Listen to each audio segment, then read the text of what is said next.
Good afternoon, everybody. I'd like to first introduce myself.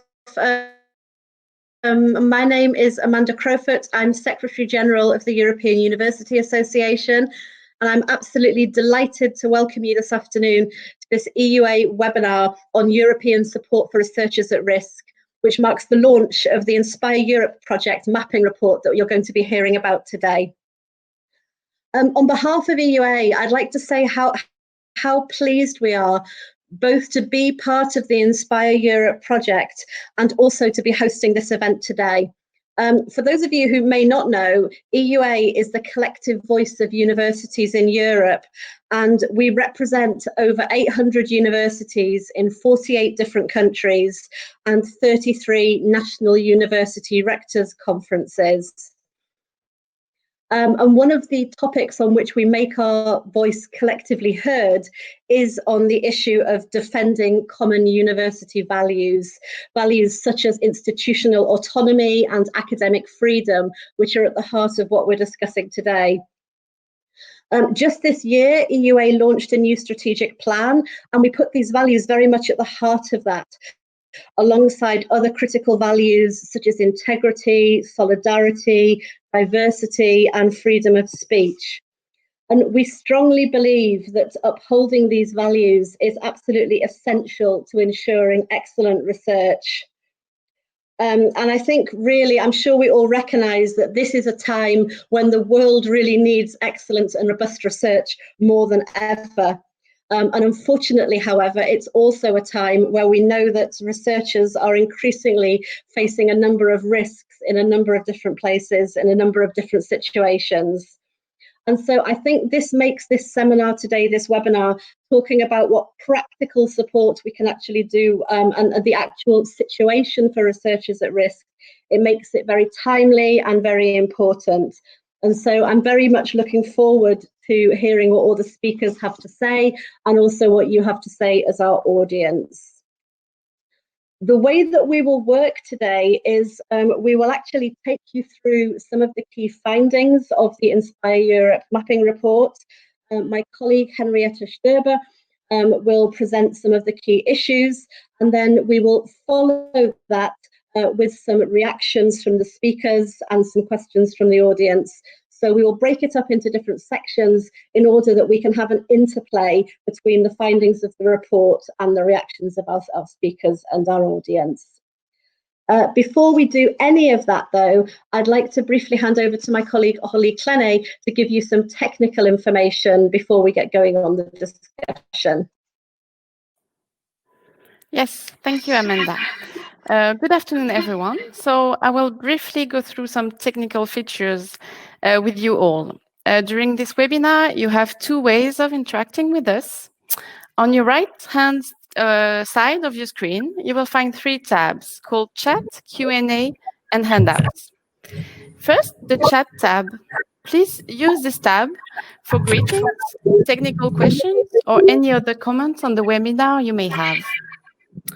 The Q&A tab is if you have content-related questions, use the Q&A tab. Here you can ask your question to speakers. It is a moderated box, so our colleague is going through your questions and publishing them. This Q&A box will be used to feed the discussion with our speakers. The Handouts tab. In the Handouts tab, you can find the Inspire Project Europe project report to download for the webinar. Last point is that this webinar is being recorded and it will be uploaded on EUA's YouTube channel after the webinar. That concludes the technical briefing for me. Enjoy this webinar, and over to you, Amanda. Thank you. Thank you very much, Aurélie.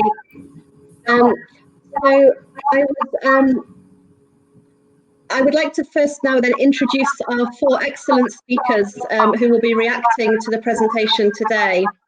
They are Sinead O'Gorman, who is the Director of Scholars at Risk Europe, Nicolaou Papagiannou, who is the Rector of the Aristotle University of Thessaloniki, Svein Stolen, who is the Rector of the University of Oslo, and last but not least, Michael Murphy, who is the President of EUA. So what I'd like to do is ask each one of these speakers to quickly, just in a minute, introduce themselves and their institution and tell us a little bit in a few words about what their involvement is in this topic and why they're here today. So I'll start with Sinead, if I may.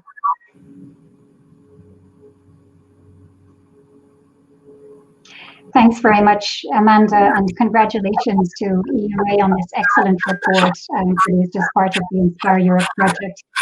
As you mentioned, I direct Scholars at Risk's European office, which is hosted at Maynooth University in Ireland. We coordinate the Inspireurope project. And as you know, Scholars at Risk is a global network. We have over 530 higher education institutional members across 42 countries. And this year actually marks the 20th anniversary of the Scholars at Risk Network launch. Roughly 70% of our members are in Europe, and we're very proud to count EUA and the University of Oslo and the Aristotle University of Thessaloniki as very active SR members. Indeed, I believe the University of Oslo was our very first European member back in 2001. You joined. So I'm honored to be here with you on today's panel, especially since you have shown such support for this issue over the years, and I look forward to our discussions. Thank you so much, Sinead. And if I could move to Nikolaus and ask you to briefly introduce yourself, please. And sorry if I couldn't intercept, if everyone else please switch off their microphones, because I think there's quite an echo going on at the moment. Thank you. Sorry. I think maybe we'll need to, but let's move to Svein, and we'll see if we can sort out the problem while we're doing that. Svein, please go ahead. So thank you first of all for having me here. It's a great pleasure to take part today. I'm the rector of University of Oslo, a comprehensive research-intensive university, national university with 30,000 students. We were established as fact as a part of the liberation of Norway from Denmark back in 1811. And we were indeed established 3 years before we got our independence in 1814. Although being a national university, we have a global outlook. Of course, we are involved in EUA, in the European University Association. We are involved in the Guild of Research-Intensive Universities. These days, we are starting to work on Circle U and European University Initiative Alliance, which I really look forward to work further on. And then, of course, we look further than Europe. That's important. We've been involved with Scholars at Risk since 2001, as mentioned, and we have had Scholars at Risk at the University of Oslo for 11 years. Altogether, 15 researchers have been here. And we also have a Norwegian parallel type of initiative for students, Student at Risk, financed by the foreign ministries in Norway. So we are pleased to be here today, and this is important for University of Oslo. Thank you very much indeed. And then next we'll come to Michael, please, if you'd like to introduce yourself. Can you hear me now? Sorry, can you hear me now? It's better. That's okay. Thanks, Amanda. Very briefly, you've already told the audience who EUA are. Our main role is to advocate on behalf of the sector in Brussels and in national capitals, to represent Europe's universities on international fora, and to share good practice among universities so that we optimize performance across Europe. And we're delighted to play a leading part in this initiative today, which is one on which we will be advocating very strongly in the coming months and years. So thank you. Thank you, Michael. And now we try Nikolaus again. Okay, good afternoon again. Perfect. Yeah, Aristotle University of Thessaloniki, committed both to academic excellence and defense of academic freedom, is proud to be a member of the European University Associations. Additionally, our university, as the first Greek university to become a contributing member of the global SAR network, fully shares the central view of the network and the Inspire initiative that excellence in research depends upon open scientific debate, multiplicity of ideas and perspectives. We strongly believe that when researchers are at risk, and excluded from participating in the global research circuit, whether due to discrimination, presentation, suffering, or violence, not only are individual lives and careers at risk, the quality, the very future of research is also at stake. Aristotle University has been at the forefront of protection of academic values, academic freedom, and human rights for many decades. In the first university institution in Greece to establish an UNESCO chair, signing an agreement with UNESCO more than 40 years ago. Thank you. Thank you very much indeed, everybody. And I look forward to hearing what you have to say further in more detail a little bit later. So what I'd like to do now is ask Henrietta to give us the first part of the presentation. And this will be looking at the motivations and benefits of researchers at risk. So Henrietta, I hand over to you. Thank you very much, Amanda. I hope you can hear me okay and also see our slides. And actually, before we'll go into presenting some of the key findings of the report that we have prepared for Inspire Europe, I would just like to use the opportunity and give you a quick overview about the project as well. So here on the slide, you can see the composition of our partnership for the initiative to support, promote, and integrate researchers at risk in Europe, led by Scholars at Risk Europe, represented by Shinit today, and also bringing together a couple of higher education institutions and other support organizations currently active in the field of supporting researchers at risk in Europe. Now, in the project, we have quite a number of very different activities. Just for example, there's peer learning and training for host institutions for researchers at risk.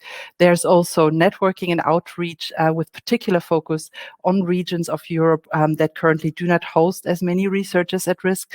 And of course, one of the main aims of this project was to prepare a mapping of the current situation of support for researchers at risk, which we will discuss today.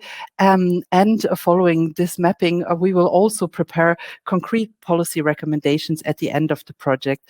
And whilst the report in its last chapter, of course, already includes suggestions or some recommendations on how to address the challenges that we have identified in this mapping, we really want to take the time and validate these findings with key stakeholders in the next year or so throughout the project.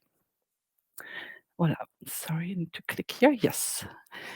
So here you can see a screenshot of the report. My colleague already mentioned that you can download it on your right-hand side in the handout section. And just a word on the methodology. We went through quite a number of reports and project outputs from various support organizations and EU co-funded projects that already is very active for researchers at risk in Europe. And on the quantitative side, we ran 3 surveys targeting current hosts, researchers at risk themselves, and support organizations and projects. And you can see here quite clearly that there is quite a concentration of responses on specific countries such as Germany, the UK, Sweden, Norway, and so on. And this is, of course, due to, on the one hand side, the support already available in these countries, but also due to the size of the higher education and research systems, the language of the surveys, perhaps as they were only offered in English, and so on and so forth. I will focus my intervention today on the responses that we have gathered from host institutions and organizations. And when you look at this subsample, quite clearly the majority were higher education institutions that responded to our survey. A lot of them offer temporary contracts or temporary placements to researchers at risk. And you can see here on the graph that about 2/3 or so had already experience with hosting, whilst the remainder of the sample expressed more of a general interest in the topic, perhaps becoming future hosts, and they were only asked a subset of the questions. But we did ask everyone participating on their rationales. Why would they like, or why are they supporting researchers at risk at their host, at their institution or organization? And you can see here on the graph quite clearly, and I hope it's not too small to read out, that the participating institutions really framed this activity as a matter of the institution's responsibility, social responsibility, as a matter of explicit values of the institution, and about half of them also link it concretely to the institution's overarching diversity and inclusion strategies. Not so much of importance are items such as fulfilling diversity quotas or receiving additional public funding, as we shall also discuss in a bit more detail later on. And finally here, we asked institutions about the benefits that they see from hosting researchers at risk. Again, responding to the social responsibility of the institution came out as number one, but following up on this, institutions really point to benefits along the lines of internationalization. So you can see here strengthening the international dimension of research and teaching came out quite highly, and also about a quarter of institutions refer directly to internationalization at home that is helped by having researchers at risk on campus. Perhaps a bit more pragmatically, institutions also, identify this activity as another way of hiring international talent that they would have perhaps hired otherwise through other avenues. And last but not least, several institutions also reflected on the fact that while hosting researchers at risk, it is really a hands-on way of demonstrating institutional values to their students and staff. And now I would like to hand over to Amanda and the speakers for a first round of discussion.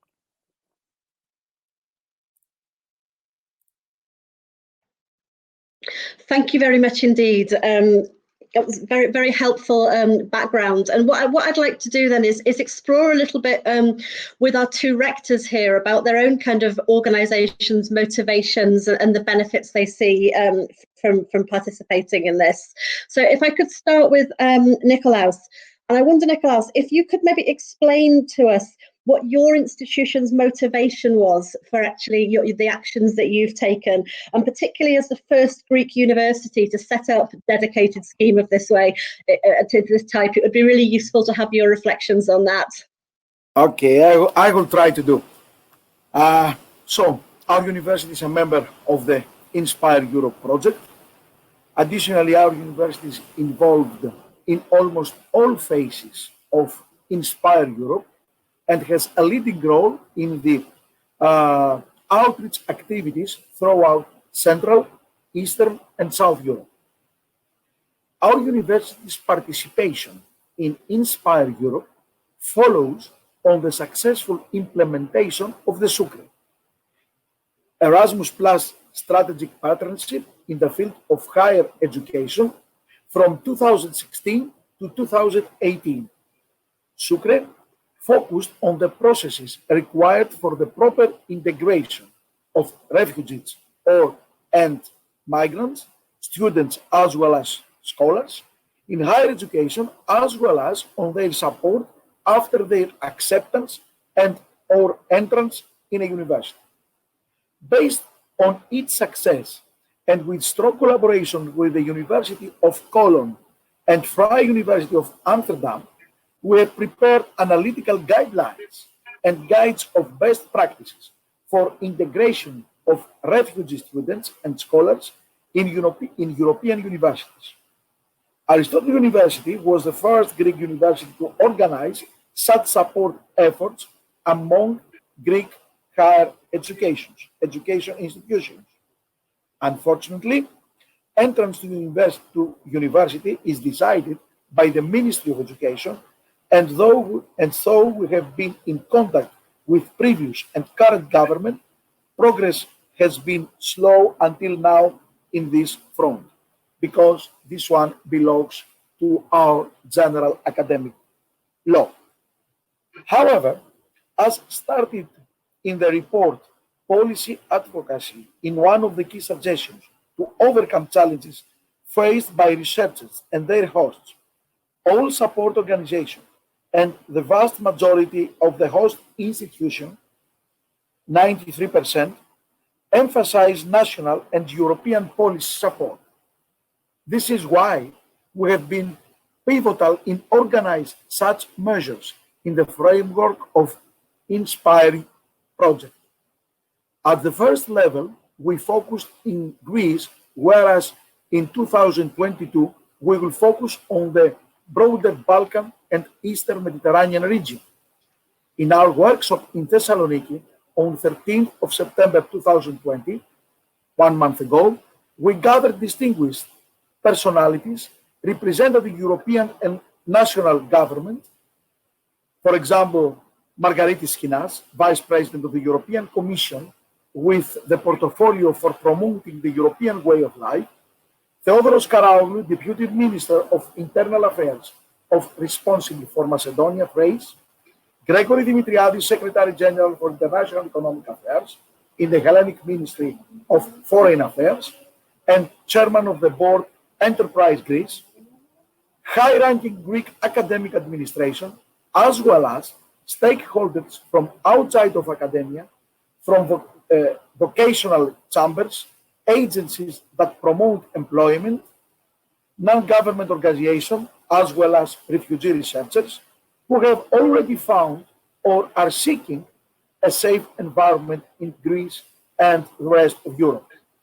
More than 250 people registered to the highly successful event, which raised awareness and informed key stakeholders and organizations in Greece about the possibilities of active participation in supporting researchers facing discrimination, persecutions, or violence in order to continue their academic and professional course in a safe working environment in Greece and in the rest of Europe. Almost 98% of the participants have been satisfied by this event and would like more such actions to happen in Greece and especially in Thessaloniki. However, dissemination and motivation are not the only activities where we mobilize our forces. During that conference, we announced that Aristotle University of Thessaloniki will fund a researcher at risk with an annual scholarship of research in our university. This is the first such scholarship given in a Greek university as far as we know. We are now in communication both with SAR as regards the details of the call, as well as with colleagues from other Greek universities, such as the University of Aegean.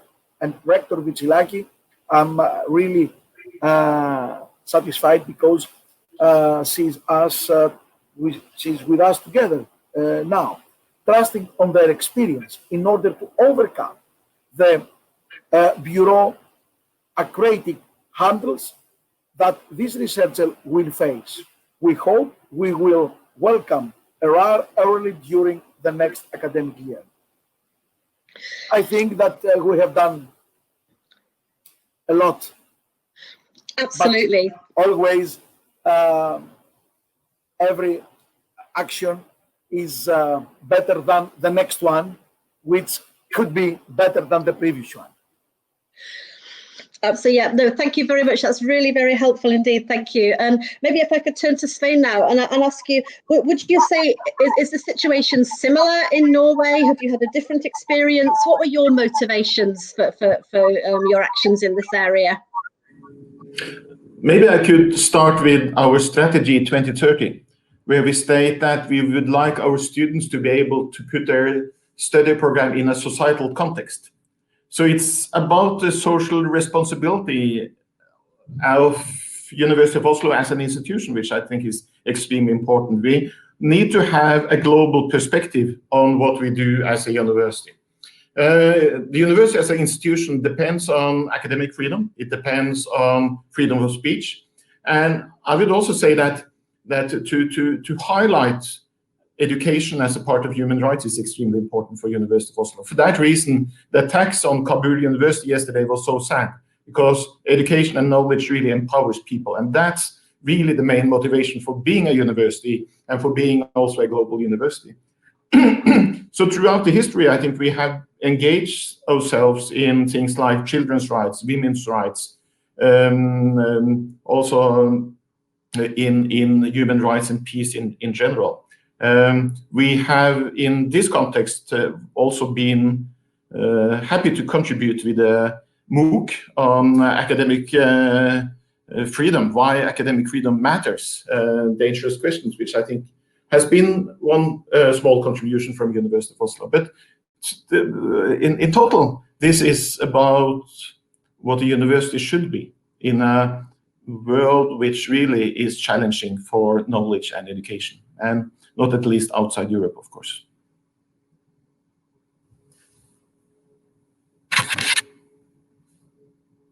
I'm muted. Thank you very much indeed. I mean, we've just heard there about kind of two different institutions and their motivations for actually taking concrete action in this way. Obviously, there's many other universities around Europe also participating in these kinds of actions. We actually have a question in the chat, which I'm going to bring in here because I think this is relevant, and maybe Sinead, you could pick this up, about whether or not there's a central pool of information at European level about this, and a way of actually finding out which universities and institutes do actually have such schemes on offer. So maybe we can take this here. Sure.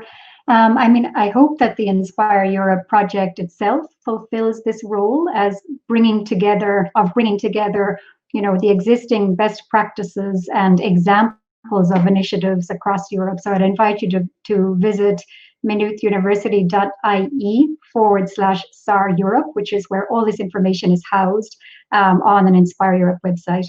Of course, the mapping report itself gathers a lot of this information, as well as the individual websites of partner organizations like the Scholars at Risk Network, CARA in the UK. Often at the moment, the information is by country. And so if you visit our website as a first course of action, you'll be signposted towards additional information and resources. Great, thank you very much indeed. Okay, I'd like to kind of move us on to our next block of slides then, and maybe ask Henrietta, if we go back to you, if you could take us through our next section. Thank you.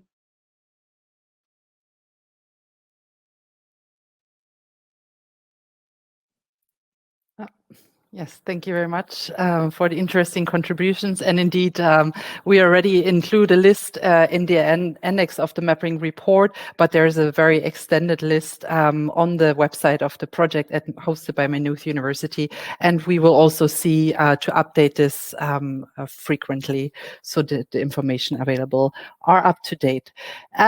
I would like to move on now to focus on the challenges that researchers at risk and institutions and organizations that host them in Europe are facing. This was really one of the main aims also of the mapping report, to find those challenges and discuss solutions for them.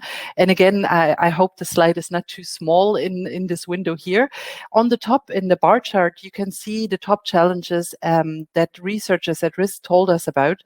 And when you go through the different answers, you will find that actually most of them directly relate to finding employment that matches their academic and professional backgrounds, finding employment that is not of temporary nature, particularly in transition from their fellowship placement to perhaps a more longer-term placement.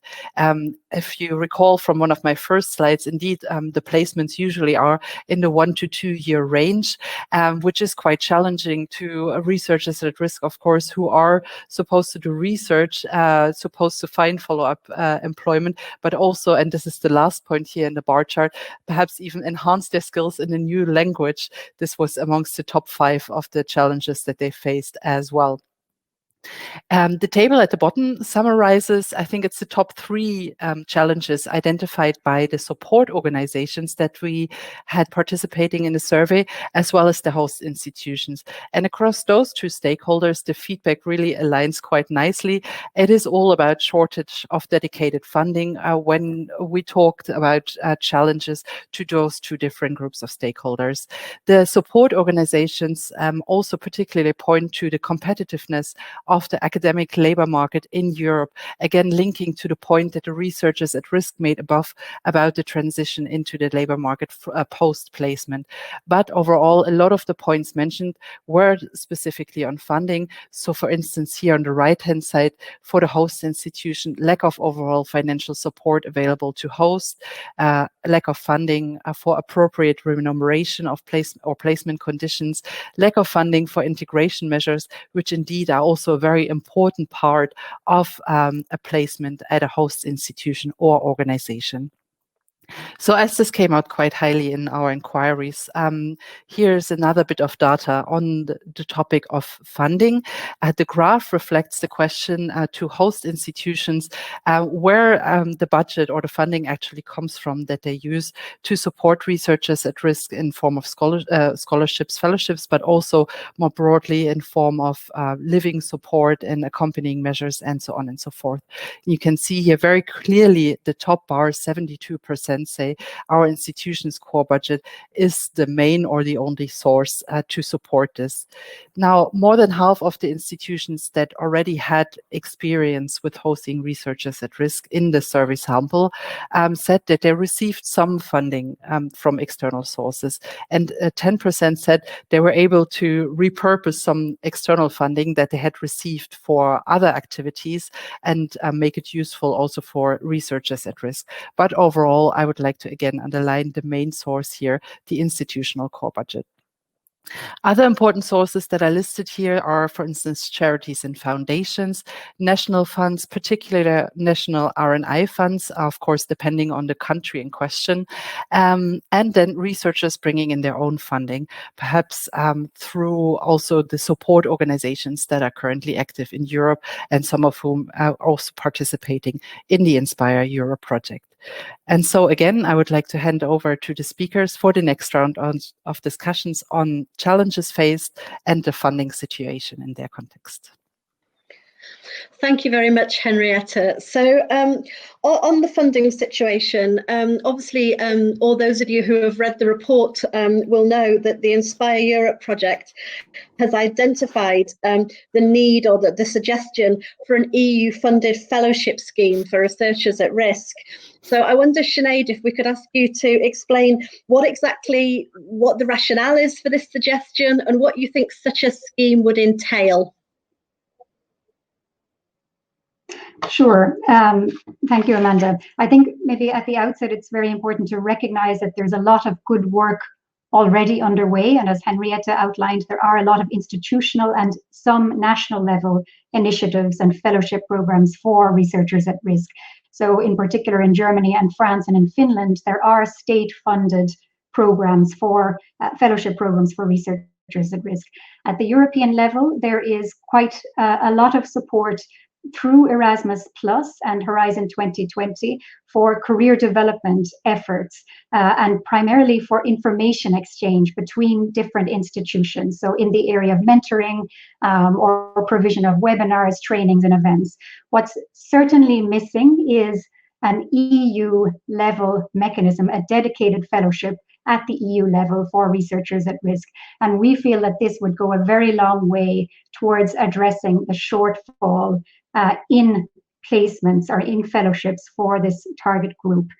There are always more applicants seeking positions than there are placements available across Europe. We are finding that consistently. So, for example, between three of the largest organizations working in this field, the Scholars at Risk Network, the Scholar Rescue Fund, and CARA, the Council for At-Risk Academics, over the last 2 years, we've received a combined total of 2,200 applications. Between us, we have managed to place, together with help from partners across Europe, about 950 placements. Now, it's true to say that not all of those 2,200 candidates were specifically in need of fellowships, but a significant proportion of them would benefit from fellowship funding for a placement within a university in Europe. I think probably, Amanda, one of the biggest responses we received to this particular call for an EU fellowship is, why can't researchers at risk use the existing EU fellowships, such as, in particular, the Marie Skłodowska-Curie individual fellowships? Why can't they access these? And so, as the report has found and as Henrietta has presented on in the past, there is an issue of awareness about these issues about the existence of such fellowships, but it would be a disservice to researchers at risk to say that this is the primary obstacle. Awareness is not the primary obstacle for researchers at risk in accessing these fellowship programs. There are specific eligibility criteria, including the mobility rules, that make it very difficult for some researchers at risk to apply. Also, the competitive evaluation criteria will really always favor successful applications from those who have spent their entire careers in very stable or well-resourced institutions. However, I do think there have been some very good exceptions made for those in particular who are within the refugee process. It doesn't entirely resolve the issue, but there are exceptions for those within the refugee process. So we would like to see those as a starting point extended to those candidates who are outside the refugee process. And those include the majority of candidates actually that our organizations are assisting. They are outside the refugee process. They are seeking or holding temporary work permits and moving from institution to institution without a longer term outlook. I haven't answered your question about what it would look like. I think it would need a flexible timeline, first and foremost, not just one intake per year. I think it would need to address the costs incurred by the researcher, him or herself, by the host institution, some kind of a co-funding mechanism to encourage national level initiatives to also benefit and start up themselves. And just as Inspire Europe, we would be very open to discussing the details of how something like this might look with any interested parties in funding it. But the need is clear. Thanks very much, Sinead. Michael, can I turn to you and ask you what would be your thoughts on this specific Inspire Europe proposal from a European perspective? Well, I guess that Sinead has set out very clearly all the reasons why the existing European programs are not applicable here for most people, and that there is a need for a bespoke program. Second thing that strikes me is that the current the biggest bar on the slide earlier was institutional funding to support these fellowships or existing programs. That's going to come under a lot of pressure in the next 3 to 4 years arising from the COVID-19 crisis. University budgets are going to get tighter. So I fear that the capacity to continue to support will be challenged at individual institutional levels. Another thought is, of course, that if the Commission takes on a role such as this, it can have a multiplication impact in member states, because sending out the signal that at a European level this is something that's valued guides member states to adopt similar practices. And perhaps one could even exploit that psychologically further if some of the European funding could be on the basis of a co-funding program, encouraging national governments to step up to the plate, which they're not really doing in most countries at the moment. So it's all about, I think, converting rhetoric into reality. We have lots of rhetoric in the last 6 months. The communications on the European research area, the communications on the European education area, all good language. The Bologna ministerial communique in a week's time will have more good language, in fact, an entire annex devoted to academic freedom. So it's time to really move from very good rhetoric to some practical actions to give credibility to that rhetoric. And it's really critical now because I can see more pressure in coming months from Belarus and other unfortunate developments in our eastern member states. So lots of reasons why the current system doesn't work well, threats to what exists already, good rhetoric from the Commission, and time now to put it into effect. We've calculated that a meaningful program might only cost the same as maybe half a new European university network. So we're not talking about huge sums of money to have both symbolic and practical impact. They're my thoughts. Thanks very much, Michael. I think both of you have spoken very clearly about the needs for such a scheme. One of the top voted question from our audience in the Q&A is actually about what would be the barriers to setting up a European fellowship programme of this type. So I wonder if either of you two or our other two speakers had any thoughts on this. I mean, is this simply a case of the need for funding, the need to convince the European Commission, or are there other barriers that anybody can see that would be problematic in getting this off the ground?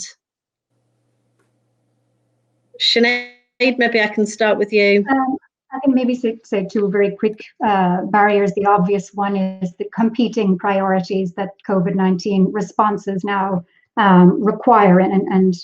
But on the flip side of that, it has never been as easy as it is today to show the value of research to society. So we have that at least on our side. I think it is a real barrier, the impression that existing fellowships should be used for this purpose. And so that's why I think we do spend some time articulating the reasons why such existing fellowships are not in their current format fully accessible for researchers at risk. So I think for me, those are the two major barriers. Great, thank you. Does any other speaker like to add something to that before we move on? Well, clearly another barrier. Michael? Another barrier right now is the state of the MFF, the multi-annual funding framework, which of course is being negotiated, not yet concluded. And the fact that research and the Marie Curie programs, Erasmus, have not been funded by the member states to the degree we thought necessary and that we believe to be critically necessary, that's a competing barrier to creation of a new program. But I think we can say at this stage that EUA has engaged with the Commission already, has shared with them the ideas that have come out of Inspireurope for the design of such a program. And the good news is that we haven't had no yet. So we have the opportunity to continue to engage with them, and we most certainly will. Yeah, thank you. Indeed we will. Henrietta, I'll hand back to you now. If you could give us our last block of slides, please. Yes, indeed. And it's actually only one slide, and it will be even briefer, as Michael has already mentioned several of the points that I have on the slide here. But perhaps just to reiterate and sum them up as well, I headlined this under policy opportunities, perhaps also opportunities to multiplication impact, as you mentioned. Indeed, in the last month and also in this very month, there are several statements from the EU as well as the European higher education area, that support this notion that universities in our project also underlined that hosting researchers at risk is indeed a matter of institutional values, is a matter related to discussions on academic freedom and so on and so forth. You may recall one of my first slides where this came out quite highly. So yes, there was a communication quite recently of the European education area, which talks about promotion of common fundamental values, which also talks about addressing existing and upcoming global challenges, which could relate to the theme. Perhaps more directly, the European Research Area's Bonn Declaration on the Freedom of Scientific Research, also signed in October 2020, really called for demonstration of a joint commitment to the freedom of research amongst the ERA member states. And it called for, and I quote, the solidarity with researchers around the globe whose right to freedom of scientific research is violated. The declaration even goes on and links the whole discussion to adequate funding from the ERA member states even, and really interestingly, links also or calls for collaboration with the EHEA on this very topic. Now, the European higher education area in the Bologna process working groups actually had a task force called monitoring or future monitoring of values. And they have already met throughout the last round of the Bologna process, which is coming to a close this very month. In this month, the ministers of education will reaffirm their commitment to promote and protect the fundamental values in the EHEA, and they link this really they underline this as a foundation for the quality of learning, teaching, and research. So the work of this task force will continue as a working group. In this working group, they're really to come up they have quite a challenging task indeed. They are to come up with indicators or ways of monitoring values in academic freedom in the EAGA. Difficult perhaps given the composition of countries that we have in the EAGA, but also of course it is a difficult question in terms of semantics. EUA will, as a member of the process, of course ensure that also in this group the findings of the Inspireurope project feed in, and furthermore, as already stated, we will work to support also a European fellowship program for researchers at risk. And I would like to hand back over to Amanda and the speakers then to hear a bit more about the question of policy opportunities, if possible, also with a view of the national levels that the speakers are finding themselves in. Thank you. Thank you very much, Henrietta, and absolutely you've very nicely asked my first question for me there, which is if I could ask both Svein and Nikolaus to reflect a little bit about this issue, exactly the national level policy context and how that fits with what we're talking about today. So Svein, maybe I can start with you this time and you can give us some reflections on that. Let's see, like that. Nationally, I would like to start saying that the core budget is used also in Oslo, and that's important. And I think also we need to work on enabling the people that we get to Norway. Research leadership, university pedagogics, language, mentorships, networks are important in order to enable them. With regards to the national policy level, Norway is not a member of the EU, it's only associated. So we are not that involved in the discussions in Brussels. But I would say that we try to hold the flag high in Norway, and I think that one of the challenges that I see is that funding in Europe and in Norway to an increasing degree builds on a view of universities as more instrumental, measures for societal challenges in the short term. And I think that's one of the big challenges when we look into the future, because we need to see universities in the long-term perspective with education, research-based education. That's a really important topic. I also believe that what we see in Europe now, which is really something that we, in this context, also need to confront, is pressures on academic freedom also from inside universities. We need to be able to accept views and thoughts from the interiors of university that we don't like ourselves. And that's the kind of debate which also can pop up in relation to questions like we are discussing here today, I think. Thank you. Actually, related to this, we have a question in the chat, which is about, to what extent do you think that wider politics around issues of international aid and solidarity generally in a country corresponds to the support for scholars at risk? So from a Norwegian perspective, would you say that things go hand in hand or not? I would say so, and I could mention here today as well, through the Guild, University of Oslo is instrumental also in launching an initiative for building strong academic institution in Africa in collaboration with ARUA, which I think is an extremely important part, because what we need to do in the long term is also to secure that you have the robust, stable institutions in other parts of the country. Today, we know that many of the people that we educate in Europe never returns to their countries, and that's a challenge. But yes, it goes hand in hand in Norway. That's great, thank you. And so, Nikolaus, what about the situation in Greece? Yeah. In terms of the policy context. Yeah. So we believe that we are gathering momentum at this time. Therefore, just 2 weeks ago, SAR Europe and Aristotle University co-hosted an online meeting with Greek universities to continue work towards building a SAR Greece section. The meeting included 29 participants from 12 Greek higher education institutions and non-government organizations. There was considerable interest amongst participants in forming a SAR Greece section and a good understanding of the benefits of organizing at the national level. SAR staff in Europe and the US are now coordinating closely with Aristotle University of Thessaloniki on next steps, which include issuing targeted invitations to the rectors of those institutions present to join SAR. And second, establishing a national steering committee of 3 to 5 Greek member institutions to form the nucleus of the SAR Greek section.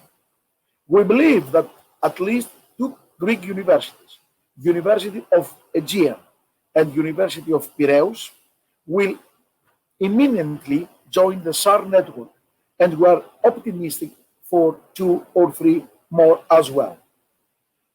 Our future actions will also involve meetings with high-ranking representatives from Greek ministries, foreign affairs, internal affairs, migration, education, the National Agency for Scholarships, DEA Greece, as well as from the private sector. In all the above meetings, the discussion will focus on securing funding for scholars at risk. Furthermore, I would like to say, as already mentioned in Aristotle University of Thessaloniki, will work outside of Greek borders as well. I will just mention the first international conference on the roots, impacts, and policies connecting to the current mass migratory movements and people on the move, which the Interdisciplinary Laboratory for Black Sea and Mediterranean Studies and the School of Law Eastern Mediterranean Studies Initiative, University of Nicosia, co-organized last weekend here in our university, chaired by Grigorios Zarotiadis, Dean of the Faculty of Economic and Political Sciences. The conference focused on modern characteristics for migratory flows and broad representatives of the Greek government, regional and local administration, together with scholars and activists in the field of dealing with migration and solving relevant issues.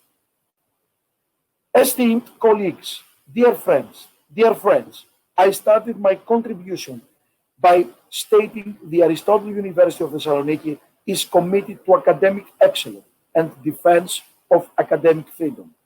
The above described activities prove this. Moreover, they show that dealing with important issues of our times in an obligation for academic institutions in both terms. First, for serving research and development of application, and secondly, for another reason as well, for actually contributing to a sustainable development of our open societies and effective economies. Thank you very much indeed. Michael, I wondered if you've already touched on a little bit about the kind of policy aspects, but I wonder kind of how you see the potential future opportunities or impact in this area. I guess I'm an optimist, Amanda. I have grown up for many decades with rhetoric promoting values. What I've been seeing recently is the movement to go beyond rhetoric and begin to do some things. And at the beginning, I mean, they're not huge steps, but we already heard from Henrietta a bit more detail on the Bologna process, taking a stance and going on to monitor. 2 weeks ago, the research ministers met in Bonn under the presidency, the German presidency, and produced a declaration on research freedom. But they also indicated that they're investing in a new index of academic freedom with one of Catherine Kisselbach to monitor into the future. And the fact that there is now a trio in the presidency where Germany are working with Portugal, who will follow them, and include Slovenia, who will follow again. We already have engagement with the Portuguese and an indication that they intend to take up this monitoring process into the future. And we also know the Commission is in the same space because it's working on guidelines for collaboration between European universities and universities in other parts of the world, where shared values are a critical determinant of whether partnerships should take place. So we're taking gentle steps to go from reality to rhetoric. The biggest one of all, of course, would be for the Commission to call us tomorrow and say they're going to fund fellowships for researchers at risk. But I'm an optimist. I see a trend emerging, a collective approach across Europe. Thank you, Michael. And actually, you've nicely touched upon another question we have in the chat, which is about the extent to which the recently published Bonn Declaration might have any relevance for the work in terms of scholar rescue initiatives and EUA's involvement in this. So maybe you'd like to say a word about that. You broke up, Amanda. Sorry. Yes. It's asking about whether or not EUA had anything to do with the Bonn Declaration and what the implication of the Bonn Declaration could be on scholar initiatives. Well, we had commentary on the declaration, and I was invited to make a keynote contribution to the ministers' meetings. So there is a recognition that the university sector has an enormous part to play in the implementation of their objectives. And I anticipate that there will be some funding available for this space, certainly within Germany. But I would say on behalf of all of us, given the manner in which they're collaborating with Portugal and Slovenia. So yes, optimism. Great, thank you, Michael. And so, Sinead, I understand that Inspireurope has an action on academic freedom, an academic freedom advocacy committee, in which you're working to bridge the gap between human rights stakeholders and higher education stakeholders around academic freedom. So I wondered if you could, looking forward, tell us a little bit about that initiative. Certainly, and just to say, Amanda, I agree 100% with Michael's perspective that what Scholars at Risk always looks for are what are the implementation measures that are in place as part of these statements. And our new committee is also looking at how we can support across Europe these existing initiatives.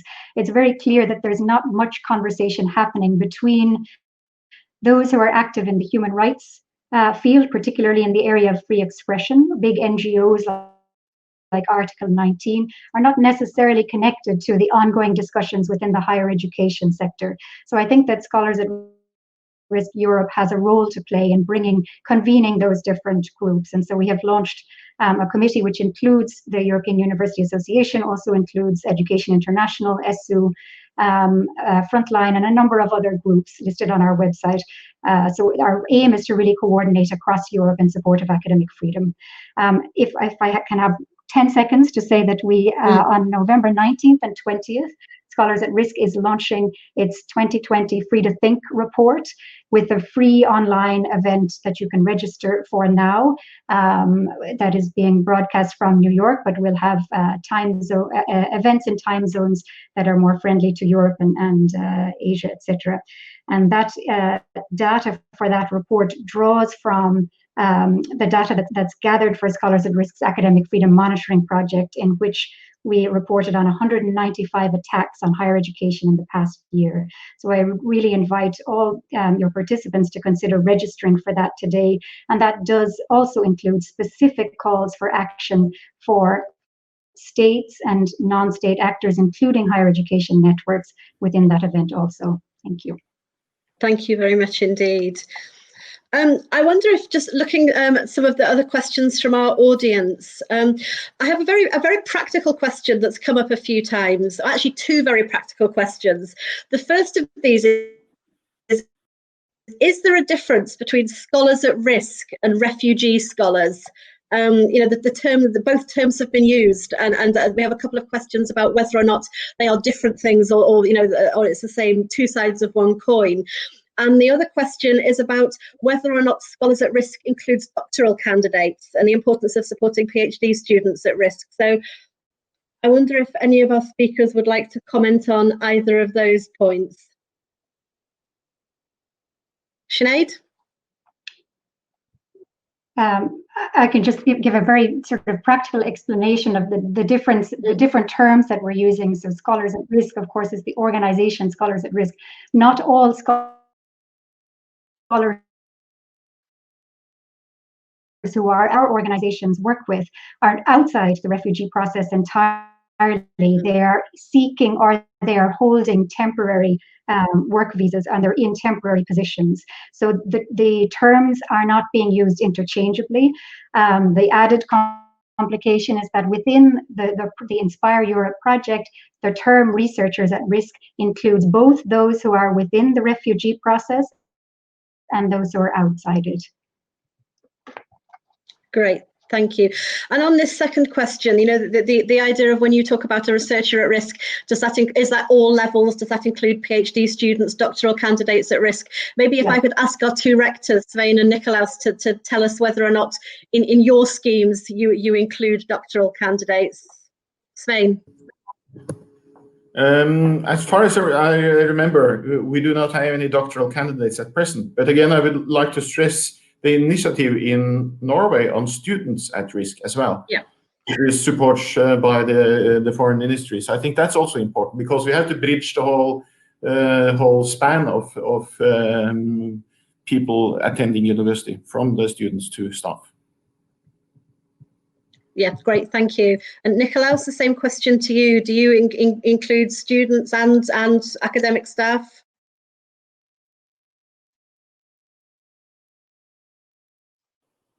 Okay, yeah, now it's okay.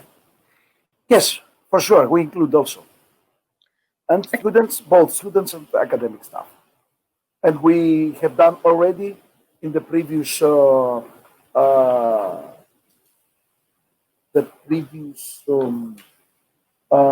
international conference, which I mentioned before. And we have also in our plans for the future, for sure. Thank you very much for the clarification. That's very helpful.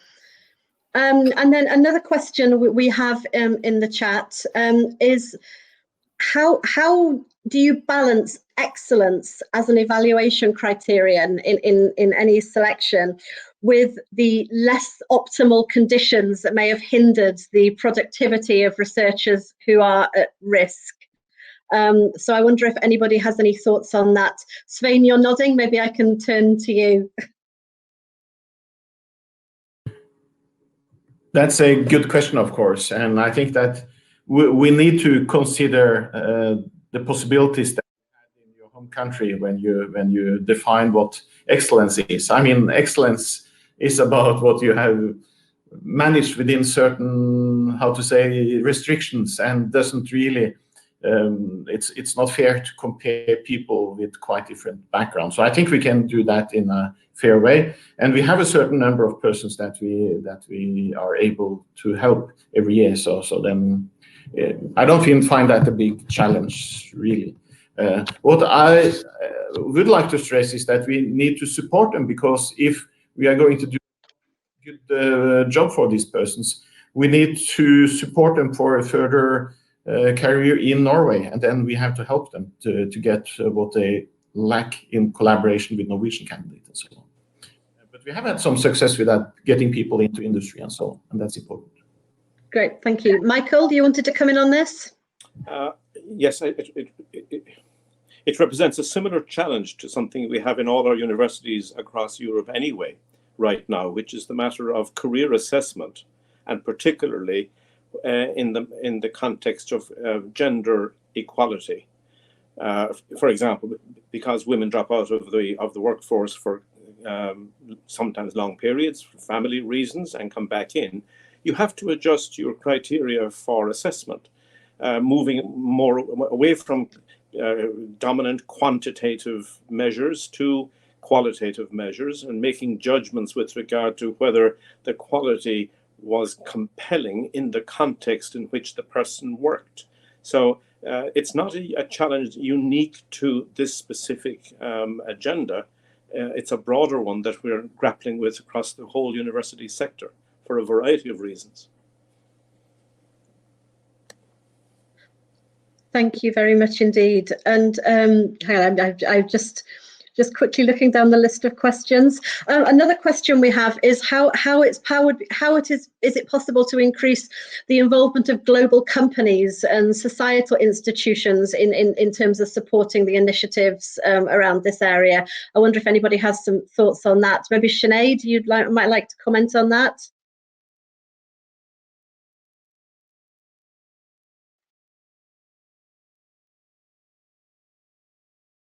Sinead, you're muted. Yeah. Sorry, yes, yeah, and you were breaking up a little bit for me there, Amanda, but the question is whether, how to include companies in this work. Yes. Yeah, so I would actually love to hear responses from our other panelists in that area. This is one of the key areas of work for Inspireurope. I will admit that we are struggling a little bit in this area to bring more private sector industry network interest in this topic. We have organized several webinars and trainings for researchers at risk about how to make that transition. But what we're not seeing yet is significant political interest, I guess, from the other side. For us, it is obvious that this is a diverse pool of talent that can be tapped into by industry and the private sector, but we're not yet seeing that uptake in terms of event participation, or we have some informal discussions going on, but nothing yet at the higher level. Thank you. So something very concrete for us to collectively work on there then. Svein and Nikolaus, I wonder if you have any comments on this. Have you had any experience at your national level engaging with companies on this, or with wider societal organizations? Nikolaus? No, no, I don't have. Good question. Good way for the future. Good action, but no, I don't have any idea. Okay. And Svein, is that the same in Norway? Yeah, we have some contacts, but we need to make a stronger effort, because most of these people, they will not necessarily end at an academic institution. So we need to have involvement that enables a career also outside academia. At the same time, we also have successes with people getting positions at university. So it's not one-sided, but we had that discussion in Oslo recently, that we have to involve more strongly with industry. Good. Michael? Yeah, just to make an observation, the importance of philanthropy offices and development offices, as they're called, varies between countries in Europe, depending on the funding model. I live in a country where we have some dependency, and that's on philanthropy, and so have well-developed philanthropic offices. What's critical here is that the leadership of the university must present this as one of the priorities for fundraising by their professional staff. Generally, the agenda are set for institutional priorities, but I know that here we have raised lots of money in Ireland in our philanthropic offices to support students from disadvantaged backgrounds for various reasons. So I would say that it's much of this revolves around the political stance of the leader of the university, the rector, when setting a priority agenda for philanthropy offices. And that can be done. Thank you very much. We are at the end of our time, but I'd like to ask just one last question from the chat, which I think is a very interesting question, which is about the alignment between the ambitions that we have here around supporting scholars and researchers at risk, and also the tension caused by the fact that some universities may be working with universities in other countries that have poor human rights records, or who have been involved in persecution of academics. So how do you think we can best kind of marry those things and deal with that particular tension? Michael, do you have any comment on this? Well, it's quite a live issue at commission level, and also at national government level, and at NRC level. Only in the past few weeks we have seen very good guidelines from the German Rectors Conference and from Universities UK, guiding member universities in reviewing their existing partnerships and setting out a number of tests that should be applied in developing new partnerships. So the sensitivity to this is growing within the university sector. Going back to Bonn, the declaration signed by ministers requires them to engage in this topic when they have intergovernmental discussions with potential partners across the globe. So you're seeing a synchronization of thinking and new approaches in our own sector on the one hand, but also in parallel at government and commission level across Europe. So yes, I think this topic is rising in the agenda. Thank you, Michael. Would anybody else like to have the last word of comment on this before we close? Svein, please go ahead. I think it's important as university rectors never to give in on academic freedom and freedom for speech in any type of collaborations with other countries. I mean, if that is a problem, then the collaboration will not last. So I think this is possible to combine, and we should never give in. Thank you very much indeed. With that, I think I'm going to draw proceedings to a close. I'd like to thank all 4 of our excellent speakers for their contributions, also Henrietta for the presentation, and all of my colleagues at EUA for all their work in making this webinar happen. Also, a very big thank you to the audience for joining us today, and also for your very interesting discussions in the chat. Just to let you know that we will, as you were told at the beginning, we've been recording this session, and we will make the recording and all of the support materials available with you via an email. So you will hear from us with the recording and all of the details. So I do hope to see you again in other EUA events or webinars, and I wish you all a very good day, and thank you very much again for joining us and for your contributions. Thank you. Goodbye. Thank you. Goodbye. Thanks, Amanda. Thank you very much to everybody.